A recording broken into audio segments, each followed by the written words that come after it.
भगवते वासुदेवाय।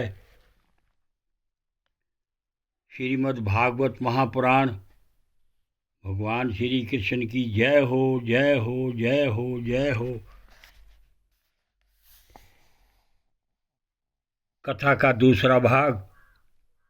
एवं निवस्तो प्रेमणा दंपत्यो रममाणयो अर्थः कामस्तो योरासन सुखाय ग्रैधिकं पश्याधर्मा समारबद्धास्ता भयं संतानेत्वे गोबुहिरन् वासांसि देन भयो यच्छता सदा धनार्थ धर्ममार्गेण ताम्यं नित्यं यथापि च ना पुत्रो नापि वा पुत्री तत्स चिन्तातुरो भृशम् एकदा स द्विजो दुःखाद गृहं तया कत्वा वनं गत मध्याह्ने तृष्टो जातस्तद्दागं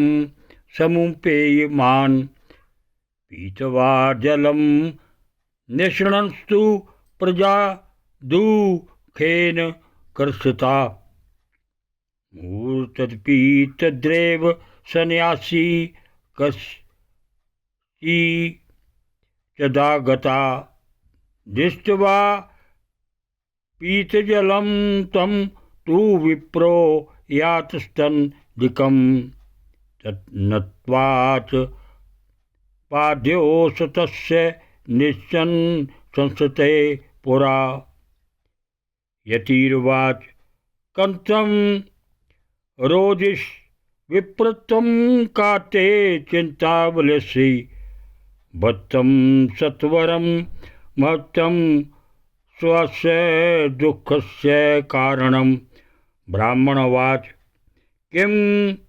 ब्रवीषे दुःखं पूर्वपापेन संचितं मद्याः पूर्वजात्ययं कब क्षणोमुपभजते मद्यतं नैव गृह्णन्ति प्रत्या देवा दिवाजिताय प्रजातुकेन शून्यं प्राणां सत्ययुक्त मिहागता दिग्जीवितं प्रजाहीनं दिग्ग्रहं च प्रजाविनं दिग्धनं ज्ञानपत्यस्य दिक्कुलं सन्ति बिना। इस प्रकार ब्राह्मण दंपति प्रेम से अपने घर में रहते और विहार करते थे। उनके पास अर्थ और भोग विलास की सामग्री बहुत थी। घर द्वार भी सुंदर थे, परंतु उससे उन्हें सुख नहीं था। जब अवस्था बहुत ढल गई तब उन्होंने संतान के लिए तरह तरह के पुण्य कर्म आरंभ किए और वे दीन दुखियों को गौ, पृथ्वी, स्वर्ण और वस्त्रादि दान करने लगे। इस प्रकार धर्म मार्ग में उन्होंने अपना आधा धन समाप्त कर दिया, तो भी उन्हें पुत्र या पुत्री किसी भी की मुख देखने को ना मिला। इसलिए अब वह ब्राह्मण बहुत ही चिंतातुर रहने लगा। एक दिन वह ब्राह्मण देवता बहुत दुखी होकर घर से निकलकर वन को चल दिया। दोपहर के समय उसे प्यास लगी, इसलिए वह एक तालाब पर आया।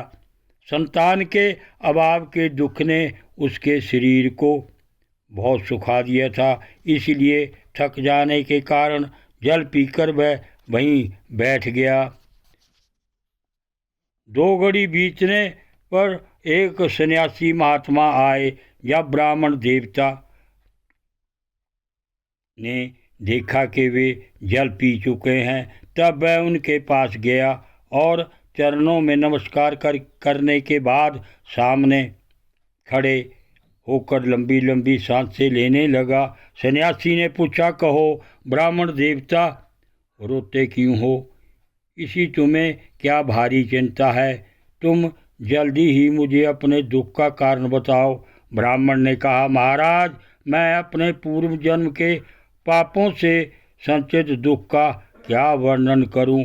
अब मेरे पितर मेरे द्वारा दी हुई जलांजलि के जल को अपनी चिंताजनित सांस से कुछ गर्म करके पीते हैं। देवता और ब्राह्मण मेरा दिया हुआ प्रसन्न मन से स्वीकार नहीं करते। संतान के लिए मैं इतना दुखी हो गया हूँ कि मुझे सब सुना ही सुना दिखाई देता है। मैं प्राण त्यागने के लिए यहाँ आया हूँ। संतानहीन जीवन को धिक्कार है, संतानहीन ग्रह को धिक्कार है, संतानहीन धन को धिक्कार है और संतानहीन कुल को धिक्कार है। ओम नमो भगवते वासुदेवाय। ओम नमो भगवते वासुदेवाय।